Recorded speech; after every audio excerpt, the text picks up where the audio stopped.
Après avoir été hospitalisée et avoir récupéré chez mes parents à cause d'une maladie contractée par mon mari, je suis retournée à notre appartement pour la première fois depuis longtemps et j'ai trouvé une pile de courriers non ouverts. Parmi la pile, il y avait une lettre de licenciement pour mon mari, Kevin. Que s'est-il donc passé? Je décide de l'appeler Alice. Qu'est-ce qu'il y a? Tu appelles au milieu de la journée comme ça? J'avais quelque chose à te demander. Où es-tu en ce moment? Au bureau? Je suis à Miami pour un voyage d'affaires aujourd'hui. Vous avez quelque chose à dire, je suis en pleine réunion, ne me dérangez pas maintenant. Bien sûr. Alors que je répondais faiblement, l'appel s'est terminé. C'est ridicule. Qu'est-ce qu'il fait? Confus, j'ai appelé son ancien patron, Marc. Après avoir entendu l'histoire, il a été choqué et a donné une explication. Il a également ajouté, Alice, as-tu l'intention de rester chez tes parents pendant un certain temps? Oui. J'envisage de divorcer. Je vois si nous unissions nos forces?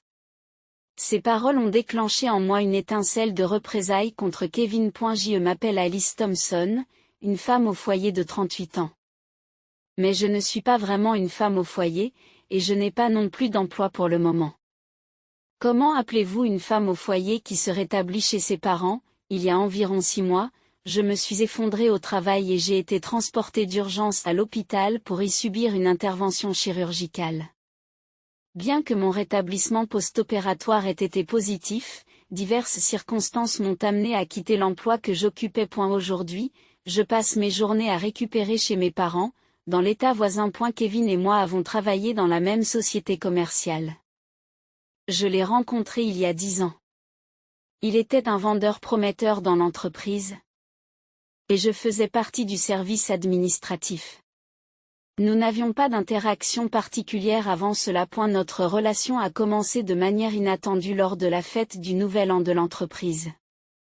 Dans une entreprise comptant de nombreux employés, il était d'usage de louer une salle d'hôtel pour une fête permanente. Au cours du jeu de bingo, nous avons tous deux gagné en même temps, ce qui a donné lieu à notre première conversation. Notre relation s'est développée entre différents services et nous nous sommes mariés en moins de 2 ans. Le fait que j'approchais de la trentaine a peut-être joué un rôle dans la décision de nous marier. Il s'est rendu chez mes parents, un atelier de menuiserie traditionnel dans l'état voisin, pour demander officiellement ma main. Au cours de cette visite, mon frère, de 4 ans son aîné, l'a sévèrement mis en garde, si tu la rends malheureuse, je ne te laisserai pas t'en tirer à si bon compte. Je me souviens encore très bien de sa présence intimidante. Elle était déjà mariée, mais même ma belle-sœur lui a dit joyeusement qu'il avait le complexe de sa sœur. Je souligne qu'il a toujours été gentil avec moi et qu'il s'est occupé de moi depuis que nous sommes enfants. Oui, c'est le genre de famille dont je suis issue. Mes parents, mes grands-parents, mon frère et sa femme, ainsi que leurs enfants, vivaient dans notre propriété. Et ce n'est pas tout. Les artisans vivaient aussi avec nous. Notre maison familiale est située sur un grand terrain. En fait, elle est adossée à une forêt. J'ai toujours aimé le bruissement des feuilles et le cliquetis des branches dans cette forêt. J'aurais aimé devenir artisan moi-même, mais malheureusement, j'étais maladroit. Et je manquais de force. Le travail du bois est une tâche assez exigeante. Notre famille s'occupe de tout. Du travail délicat au travail plus pratique et robuste du bois. Mon père est bien connu dans la région pour ses travaux de menuiserie délicats. Ses créations sont vraiment magnifiques. Mon frère, quant à lui, a suivi les traces de notre grand-père en se concentrant sur le travail du bois plus pratique. Le travail de mon père consiste à fabriquer des paniers délicats et des objets décoratifs à partir de fines lamelles de bambou d'1 à 2 mm de large. Mais ce n'est pas tout. Un jour, il a accepté une commande de la ville pour créer une sculpture à grande échelle. J'ai été ému par cette œuvre, qui allie la délicatesse et l'audace qui le caractérise. D'autre part, le travail du bois de mon frère est essentiellement utilitaire. Par exemple, il fabrique de grands paniers que les agriculteurs utilisent pour faire sécher leurs récoltes au soleil. Des paniers robustes avec des poignées solides. ET de grands paniers ronds avec des sangles pour les porter sur le dos.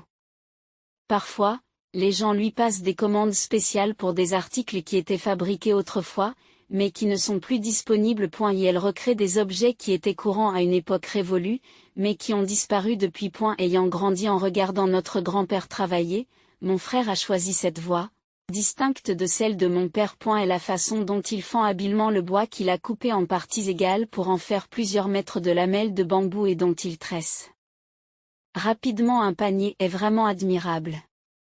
Mais Alice, ne t'approche pas trop près juste parce que c'est intéressant. Il me mettait souvent en garde. Quand je lui demandais pourquoi, il me répondait que le bois est souple et doux. Mais les fines lamelles que vous manipulez à main nue peuvent vous couper. Grâce à son entraînement, ses mains étaient devenues résistantes, immunisées contre les petites blessures. Cependant, je me suis un jour coupé le doigt sur une bande de bambou de moins d'1 millimètre d'épaisseur alors que j'essayais de tresser un panier rond. Mon frère en a fait tout un plat. Et si je n'étais pas si maladroit, je l'aurais fait moi-même. Avant cela, il faut avoir de la force physique. En effet, c'était aussi un facteur. Couper, porter, fendre, dérouler, tisser, le bois est lourd avant de sécher. Ces tâches nécessitent un effort physique important. C'est une autre raison pour laquelle j'ai abandonné. C'est parce que j'ai abandonné que j'ai trouvé un travail à l'extérieur et que je me suis mariée. Mais peut-être que ce mariage n'a été vraiment harmonieux qu'au début. Il y a environ 6 mois, je suis tombée malade. Il y avait en effet des signes avant-coureurs concernant ma santé. Mais j'avais du mal à en parler, d'autant plus que Kevin était toujours très occupé. Et pas seulement à lui. À ma belle famille aussi. Après 7 ou 8 ans de mariage sans enfants, mes beaux-parents m'ont dit de ne pas m'inquiéter, affirmant que les enfants sont une bénédiction qui vient en son temps. Je ne voulais pas les inquiéter davantage. Pris par nos carrières, nous n'avons ni l'un ni l'autre abordé le sujet de la fondation d'une famille. Non, il est plus juste de dire que j'ai choisi de ne pas en parler. C'est peut-être pour cela que nous n'avons jamais eu d'enfant. J'ai commencé à l'accepter et à négliger mes contrôles gynécologiques. Puis, un jour, je me suis effondrée au travail, frappée par de fortes douleurs abdominales, de la fièvre et une hypotension artérielle. Lorsque j'ai repris conscience, je me suis retrouvée dans un lit d'hôpital. La douleur a parcouru mon corps alors que l'anesthésie se dissipait. Selon le docteur Miller, qui était en charge de mon dossier, j'avais développé une péritonite. J'ai été transportée d'urgence à l'hôpital pour y subir une intervention chirurgicale. Cette situation m'a fait l'effet d'un choc. En effet, je ne me sentais pas très bien à l'époque. Surtout en ce qui concerne ma santé gynécologique. J'ai toujours eu des règles difficiles, et je pensais que l'inconfort que je ressentais n'était qu'une conséquence. Mais je me trompais. Chlamydia, vous dites ? C'était un diagnostic inattendu de maladie sexuellement transmissible. D'autres complications en ont découlé, une cervicite entraînant une inflammation pelvienne et, finalement, une péritonite. Il a précisé que le diagnostic était arrivé un peu trop tard. Kevin a été rapidement testé à son tour et s'est avéré positif. Dans son cas, cependant, l'infection n'avait pas progressé. Depuis mon mariage, et même quelques années auparavant, je n'avais pas été avec quelqu'un d'autre. Et les symptômes n'ont commencé à apparaître que depuis 1 an ou 2. Kevin était donc la seule source possible. Elle a bien dit que c'était dur pour moi d'être à l'hôpital, mais il n'a pas dit grand-chose de plus. Même si cette situation faisait en sorte que je ne pourrais jamais avoir d'enfant. J'étais bouleversée, mais à l'époque, je ne l'ai pas confronté au fait qu'il en était la cause. Il aurait été facile de lui demander où il l'avait prise. Mais je n'en avais pas le courage à l'époque. J'ai essayé de me convaincre qu'il s'agissait peut-être d'une erreur commise dans un moment de faiblesse, peut-être due au stress. Plus tard, je me suis dit que j'avais été bien naïve. Quoi qu'il en soit, il était clair qu'il avait été avec quelqu'un d'autre. Pendant mon séjour à l'hôpital, je suis restée la plupart du temps dans un état d'hébétude. Le fait que j'avais contracté une MST et la certitude que je ne pourrais plus avoir d'enfant me pesaient lourdement. J'avais abandonné l'idée d'avoir des enfants. Mais c'était à cause du déclin de ma relation avec lui, et non à cause d'un problème physique. Je ne m'attendais pas à ce que mon corps y mette un terme. Je passais mes journées sur le lit d'hôpital, plongé dans la mélancolie. Souvent, je me retrouvais à regarder sans but par la fenêtre. Ma mère est venue de l'état voisin pour être à mes côtés, mais compte tenu de la nature de ma maladie, nous avons fini par nous parler très peu. Un jour, Kevin m'a dit qu'il viendrait me rendre visite. J'étais surprise qu'il puisse venir pendant la journée, mais aussi ravie. J'ai été hospitalisée pendant un certain temps, considérée comme étant en congé de maladie. Les jours ont passé sans que je voie d'autres visages familiers que celui de ma mère. Mon patron m'a rendu visite une fois, mais nous avons à peine parlé de la maladie, ce qui a rendu la conversation gênante. Mes collègues de mon service devaient être trop occupés pour me rendre visite, étant donné mon absence. Il n'y avait aucun signe de visite. Bien sûr, c'était prévisible. Pourtant, je me suis sentie incroyablement seule pendant cette période. Je me suis donc retrouvée à regarder par la fenêtre, attendant avec impatience l'arrivée de Kevin.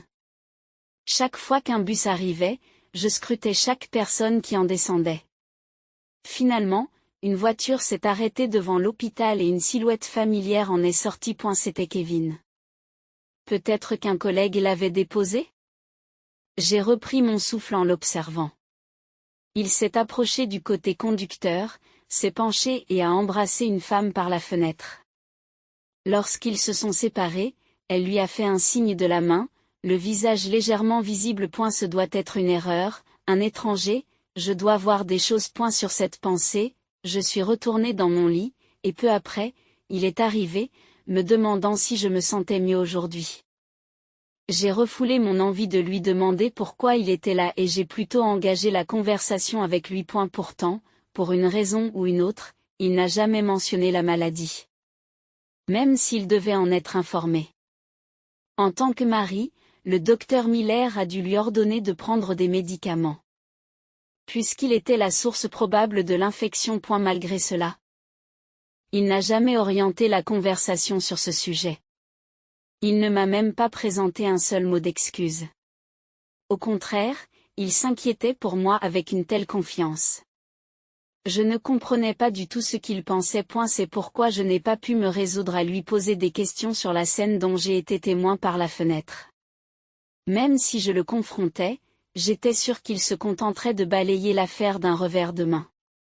J'en étais convaincue. Une fois qu'il est parti, je n'ai plus que du temps pour me reposer et rien de particulier à faire, ce qui m'amène à m'asseoir et à réfléchir de plus en plus à la vie que j'ai vécue jusqu'à présent.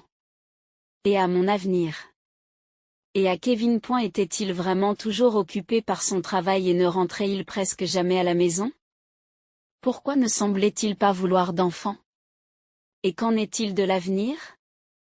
Comment dois-je procéder maintenant qu'il n'est plus question d'avoir des enfants ? Comment faire face à ces gentils parents et leur dire, tout en sachant qu'il est fautif, je ne pouvais m'empêcher de m'en prendre à moi-même, ressassant ces pensées jour après jour.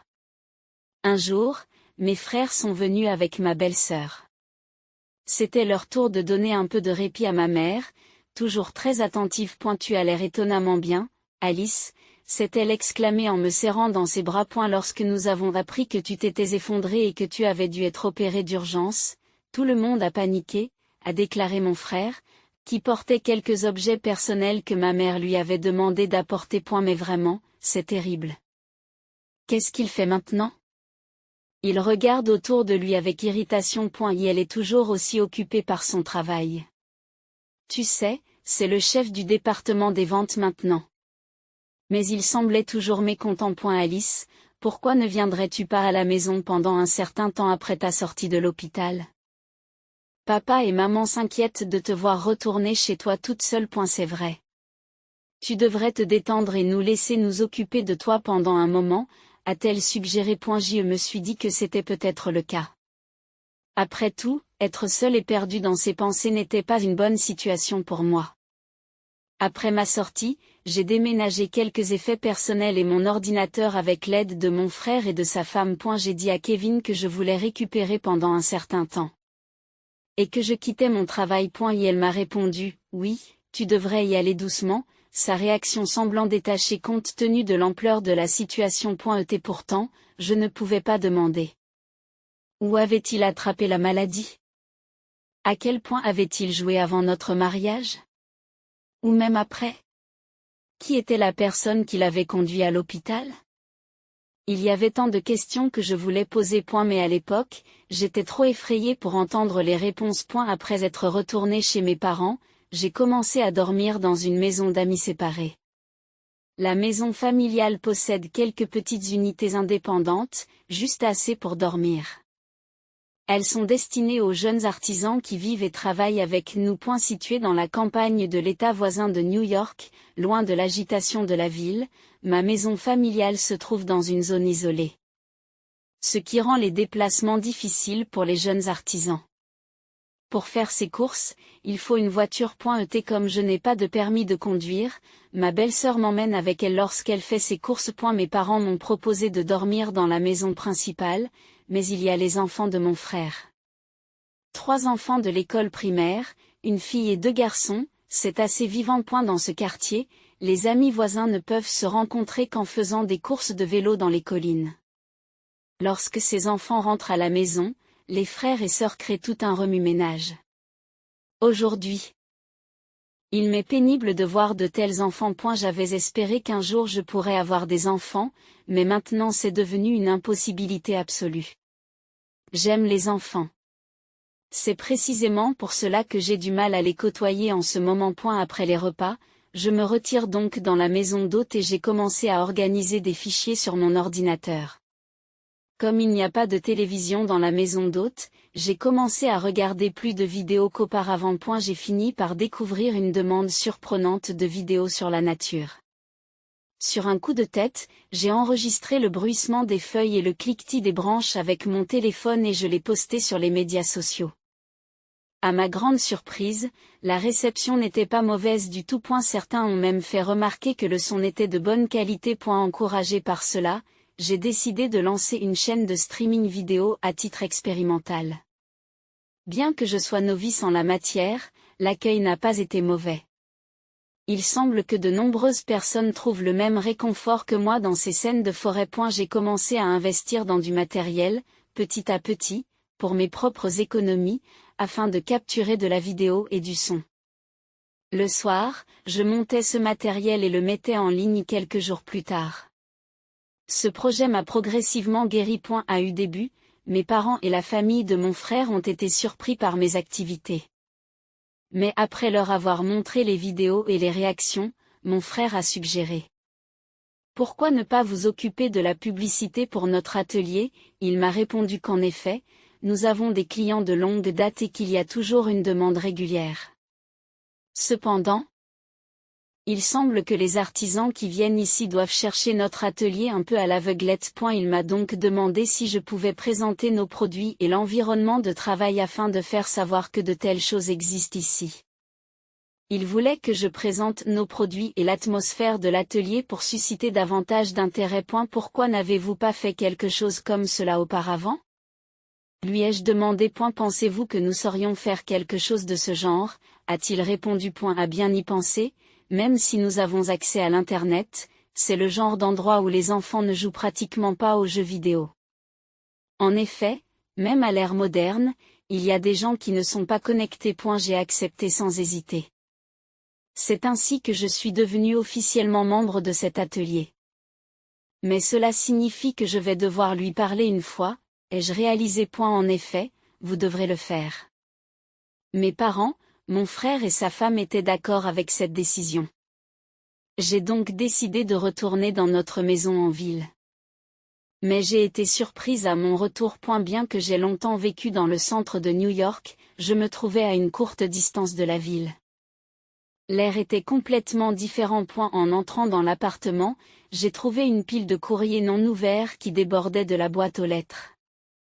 Je l'ai porté jusqu'à mon appartement. En déverrouillant et en entrant dans mon logement, j'ai constaté qu'il n'avait pas été occupé depuis près de 6 mois en raison de mon hospitalisation. Peut-être à cause de cette absence prolongée, l'air de la pièce était étrangement peu accueillant. Ou plutôt, il était différent. Déstabilisant. Dans un bruissement, je posai le courrier sur la table du salon et ouvris la fenêtre. J'avais besoin d'aérer l'appartement. Lorsque des personnes vivent dans un endroit, leur sens unique imprègne l'espace. Mais maintenant, je ne pouvais pas détecter l'odeur familière de Kevin et moi vivant ici. Poussé par une impulsion soudaine, je me suis dirigé vers la chambre à coucher. Dès que j'ai ouvert la porte, je me suis instinctivement couvert le nez et la bouche. Une odeur de femme, pas la mienne, flottait dans l'air. Quelle horreur! Je refermai rapidement la porte et retournai dans le salon. En m'asseyant, je me suis affaissé en avant sur la table. C'est alors qu'un courrier a attiré mon attention. Il provenait de l'entreprise. Ils m'ont peut-être envoyé les formulaires d'impôt à la source dont j'aurais besoin après avoir démissionné. Je l'ai ramassé et j'ai remarqué qu'il y avait 2 enveloppes identiques. L'une m'était adressée et l'autre à Kevin. J'ai ouvert celle qui m'était adressée en premier.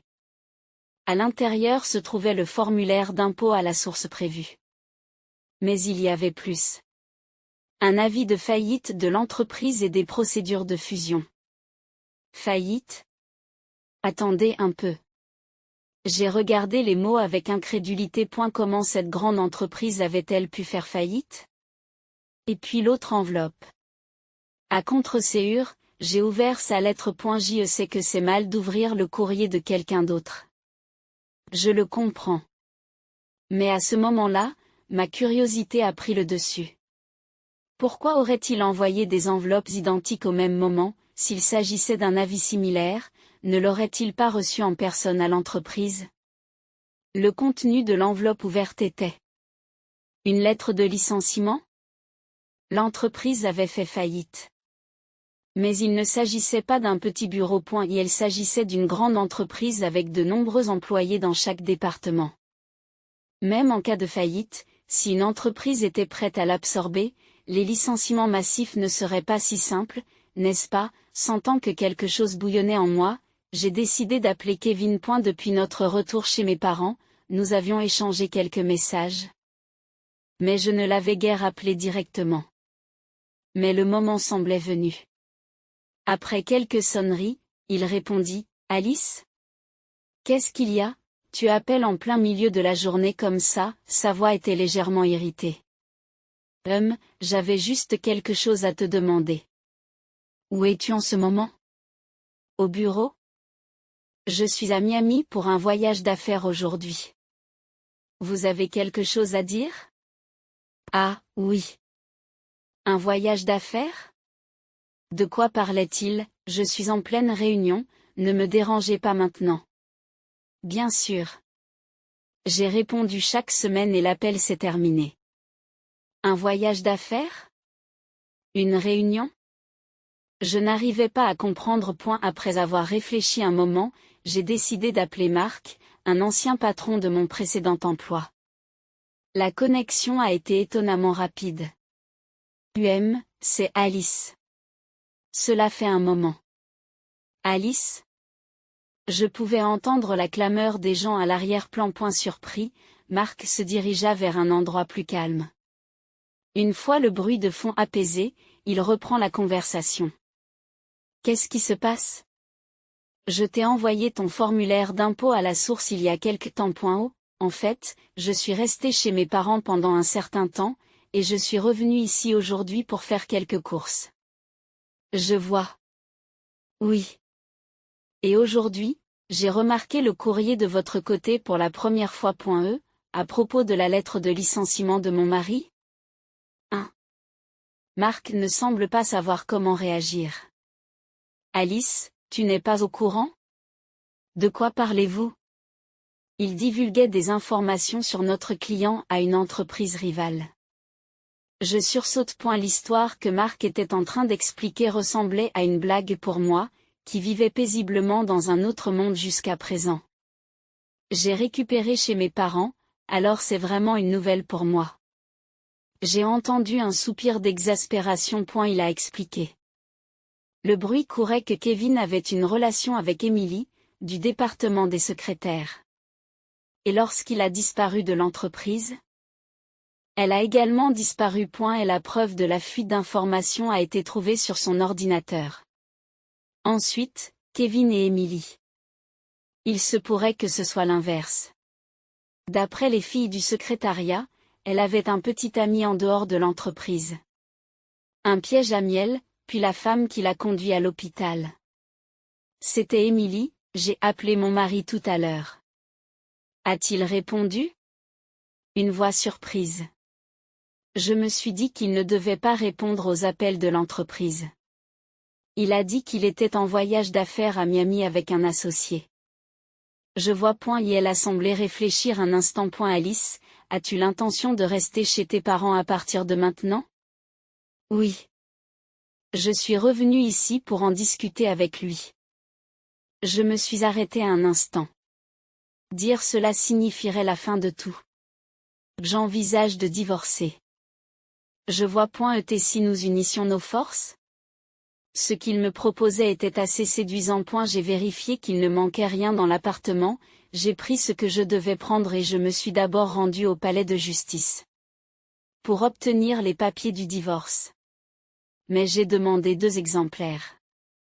J'en ai signé une et les laissé sur la table. Ce document n'est pas destiné à être utilisé immédiatement. C'est une simple déclaration de mes intentions. Puis j'ai posé dessus l'enveloppe contenant la lettre de licenciement. Par la suite, j'ai acheté un appareil photo et un microphone un peu plus performant, et lorsque ma belle-sœur est venue me chercher à la gare, elle m'a dit, j'ai été surprise. Je ne m'attendais pas à ce que vous reveniez juste pour la journée. Que s'est-il passé? C'est une histoire un peu longue. Je vous la raconterai plus tard. C'est vrai? Mais tu as l'air de bonne humeur. C'est vrai? Peut-être bien. Je dois me sentir un peu soulagé. Et au retour à la maison, j'ai immédiatement partagé la proposition de Mark avec ma famille. Tout le monde a exprimé simultanément sa colère contre Kevin. Comment a-t-il pu faire ça? C'est terrible. Alors? Tu as l'intention de divorcer? Oui, c'est ça. L'appartement était imprégné de l'odeur d'une autre femme, et je ne sais pas où il est maintenant, mais je ne pense pas qu'il ait vu la lettre de licenciement. Est-ce qu'il s'enfuit? Peut-être. Mais que ferez-vous s'il ne revient pas? Il n'a pas encore bloqué mes appels. Mais il semble qu'il évite les appels de l'entreprise. J'ai ensuite expliqué à tout le monde la proposition de Mark. C'est une très bonne idée. Alors, on le fait ici, c'est ça? Je peux en parler aux jeunes artisans? Je vous en prie. Il a l'air d'un dur, mais il est plutôt lâche. Environ un demi-mois plus tard, Kevin et Emily se sont finalement présentés à la maison familiale. Ou plus exactement, ils ont été amenés ici. Ils ont été conduits dans la spacieuse chambre d'amis traditionnelle de notre ancienne maison familiale, où les artisans en tenue de travail, mes parents, mon frère et sa femme les attendaient déjà. James, l'avocat que j'avais engagé pour le divorce, était également là, prêt à intervenir. Mark est venu avec Michael, un avocat affilié à la société. Kevin, Emily. Et un autre homme. Tous les 3 avaient des expressions sinistres. Mais alors que les visages de Kevin et d'Emily exprimaient la peur, l'autre homme semblait rempli de colère. Tout d'abord, nous aimerions discuter de l'affaire du divorce du couple Thompson, commença James, confrontant Kevin aux raisons du divorce. Tout d'abord, la liaison avec Emily. Kevin, tu as prétendu être à Miami pour affaires quand Alice t'a appelé l'autre jour. Or, à ce moment-là, tu avais déjà été renvoyé de l'entreprise. Es-tu en train de dire que c'est une preuve de ta liaison? Non, c'est juste un point supplémentaire. Un point? La liaison est une des raisons du divorce, mais la principale raison invoquée par Alice est que vous lui avez transmis une MST. Une MST, tu dis? Emily pousse alors une exclamation choquée. Qu'est-ce que tu veux dire par là, tu ne savais pas? J'ai essayé de garder un ton calme en m'adressant à elle. Tu sais quoi? Tu l'as emmené me rendre visite à l'hôpital, n'est-ce pas? Comment le sais-tu? C'est donc toi qui conduisais la voiture cette fois-là. C'est malheureux. Pourquoi suis-je le malheureux ici? Parce que si j'ai été hospitalisé, c'est à cause de la chlamydia que j'ai contracté avec lui et qui s'est transformée en péritonite. Chlamydia, vous dites? Elle se tourne soudain vers Kevin. Il semblait qu'elle savait exactement ce que cela signifiait. Oui, et par conséquent, je suis devenue complètement stérile. Mais tu es encore jeune, alors s'il y a eu quelque chose entre vous deux, il faut que tu te fasses soigner rapidement, tu ne crois pas? Quoi? La sueur brillait sur son visage. Elle regarda les deux hommes. Pourquoi ne m'avez-vous rien dit? Elle murmure avec dépit à Kevin. J'avais déjà commencé à prendre des médicaments à ce moment-là. Quoi? Tu veux dire que tu as commencé à les prendre quand tu es allé voir ta femme? Et moi alors, tu insinues qu'il y avait une relation entre vous deux avant ça? Jacques s'interpose calmement. C'est bien. C'est donc comme ça, Émilie. L'autre homme leur lança un regard dédaigneux. Je lui ai dit d'obtenir des données pour moi, bien sûr. Mais je ne lui ai jamais dit de ramener une maladie. Êtes-vous, qui êtes-vous? Demandai-je. Eh bien, c'est là que notre rôle entre en jeu. Marc se penche. Voici John, un assistant manager au siège qui a absorbé notre société en faillite. Et elle se présente poliment à moi. Et pourquoi est-il impliqué? Parce que... Laissez-moi vous expliquer. J'ai utilisé Émilie, ma petite amie, pour recueillir des informations sur votre entreprise. Donc, elle agissait en tant qu'espionne. Oui, je sais que c'est une mauvaise excuse, mais je ne lui ai pas demandé de prendre des mesures spécifiques. En effet, c'était comme il l'a dit. Une mauvaise excuse. Vous ne vous attendiez donc pas à ce qu'Émilie s'implique à ce point avec Kevin? J'ai envisagé cette possibilité, mais j'ai aussi pensé qu'elle n'irait pas aussi loin puisqu'elle était avec moi. Il a dû penser qu'elle ne franchirait pas cette limite. Par conséquent, les informations commerciales fournies par Kevin nous ont apporté des avantages considérables. L'une des raisons pour lesquelles notre entreprise a fait faillite se trouve donc ici. Déclare Marc avec amertume. Cette entreprise a fini par absorber la nôtre. Et à l'exception de la direction générale, cela n'a pas vraiment nui à qui que ce soit. Elle pourrait même être meilleure que notre ancienne direction à bien des égards. C'est bien cela, j'ai poussé un soupir de soulagement en pensant à mes anciens collègues. Cependant, ce n'était pas une bonne idée de procéder ainsi. On récolte ce que l'on sème, après tout. Dit John avec un sourire en coin. Est-ce possible, John? Oui, exactement. Je ne me sentais pas très bien ces derniers temps et j'ai fait un test, qui s'est avéré concluant. À cette révélation, Émilie sursaute, les yeux écarquillés par le choc. C'est bien cela. C'est toi qui me l'as transmis. Alors ça veut dire que je... Elle se mit à trembler. C'est une bonne chose qu'il ait été découvert tôt, mais depuis combien de temps étiez-vous ensemble? Vous n'avez rien de gynécologique qui vous vienne à l'esprit? Ah, elle ne put que gémir en réponse pendant un moment avant de lever brusquement la main et de gifler Kevin au visage. Qu'est-ce que tu fais? Tu te tais. C'est de ta faute. Pourquoi tu ne me l'as pas dit? C'est parce que...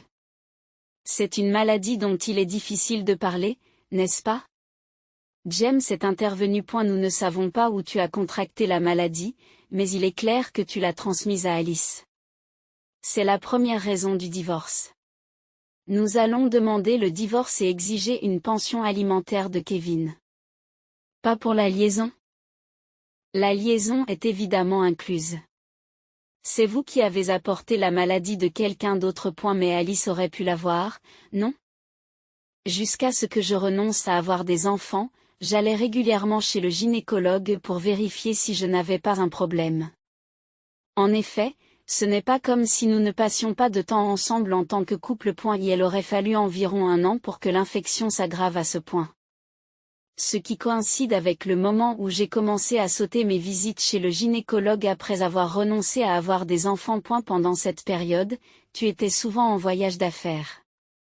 Je ne sais pas où vous êtes allé ni ce que vous avez fait, mais vous étiez certainement avec quelqu'un d'autre, n'est-ce pas, dans notre entreprise, il y a des archives qui montrent que nous ne vous avons pas assigné autant de voyages d'affaires à cette époque. Marc a ajouté, de plus, Emily et vous serez poursuivis pour avoir divulgué des informations professionnelles confidentielles. C'est pourquoi nous avons fait venir Michael, l'avocat affilié à l'entreprise. Moi aussi. Demandai-je. Bien sûr. C'est à vous qu'on a demandé de faire ça au départ, n'est-ce pas, mais j'ai juste, eh bien, il y a un peu de responsabilité de notre côté en ce qui concerne l'affaire d'Emily. Nous pouvons en quelque sorte la défendre sur ce point. Cependant, en tant que petite amie, je ne peux pas te pardonner d'être allé aussi loin. Pourquoi? Je pensais que c'était pour ton bien. Tu pensais que les confidences sur l'oreiller étaient la meilleure approche? Il y avait des façons plus intelligentes de le faire. J'ai entendu des rumeurs selon lesquelles tu ne t'entendais pas avec ta femme. Quand je t'ai approché, tu es tombé dans le panneau facilement. Vous étiez avec moi avec cette intention, bien sûr. John a toujours été mon objectif principal. Pourquoi m'impliquerais-je sérieusement avec un vieil homme marié? À ce moment-là, mon père a beuglé, réduisant la pièce au silence. Qu'est-ce que c'est que ces bêtises? Nos artisans redressèrent le dos et fixèrent un regard désapprobateur sur le trio honteux. Kevin. Alice a déjà dit qu'elle ne voulait plus être avec toi. Signe donc déjà les papiers du divorce. Père. J'ai déjà contacté tes parents hier. Il semble que tu les fuis aussi. Quoi, ta famille a dit qu'elle ne t'aiderait pas du tout. C'est vrai? Signe ça. James a placé une autre série de papiers de divorce devant Kevin. C'est à ce moment-là que ça s'est passé. Ah! Soudain, il a crié, s'est levé et s'est précipité dehors pieds nus. Poursuivez-le. Mon père a donné des ordres à mon frère et aux artisans. Leurs mouvements entraînés étaient rapides. Nous nous sommes installés sous le porche et avons regardé les hommes courir vers la forêt. Puis quelqu'un a crié Kevin et un grand bruit de fracas a suivi. Kevin avait trébuché sur un tas de bois récemment coupé. Aidez-moi. Le bois frais, encore lourd d'humidité, lui était tombé dessus, un tas de 20 ou 30 bûches. J'ai soupiré, me résignant à la situation. Par la suite, il s'est fracturé la jambe lorsqu'une grande quantité de bois lui est tombée dessus d'un seul coup. Il a également souffert de contusions à divers endroits. Notre divorce a été prononcé avec succès. J'ai vendu l'appartement dans lequel nous vivions pour payer la pension alimentaire en une seule fois. Après tout, il devait faire face à d'autres problèmes financiers, les demandes de dommages-intérêts de Marc et des autres. Comme l'affaire est portée devant les tribunaux, on ne sait pas combien de temps cela prendra ni quel sera le montant à payer. Avec ses blessures et le procès en cours, il semble qu'il ait du mal à trouver un emploi. Quant à Emily, se précipitant chez le gynécologue, elle a découvert les premiers symptômes de la chlamydia et a été horrifiée à l'idée de ce qui aurait pu se passer si elle n'avait pas été traitée. Elle aussi a été licenciée et doit faire face à un procès en dommages et intérêts. John a cherché un avocat pour elle, mais leur relation semblait avoir pris fin. En entendant tout cela, j'ai été complètement désillusionnée par ces tentatives de rejeter la maladie. Depuis, j'ai commencé à travailler comme employée de publicité pour l'atelier de ma famille, parallèlement à la diffusion de vidéos. J'aime présenter les travaux délicats de mon père et les objets utilitaires robustes de mon frère. Dernièrement, j'ai même filmé des enfants en train de travailler le bois. Penser à ma santé me fait encore souffrir. Mais je ne peux pas m'y attarder éternellement. Les vidéos sur la forêt que j'ai publiées continuent de recevoir des réactions positives. Les commentaires proviennent non seulement du pays, mais aussi de l'étranger. Beaucoup de gens semblent apprécier ces sons que j'aime tant. C'est devenu mon nouveau but dans la vie. J'ai également commencé à avoir des conversations personnelles avec l'un des artisans. Je ne pense pas à me remarier ou à quoi que ce soit d'autre, mais qui sait ce que l'avenir me réserve. La forêt offre une mélodie différente chaque jour. Je ne souhaite rien d'autre que de continuer à vivre ces jours paisibles.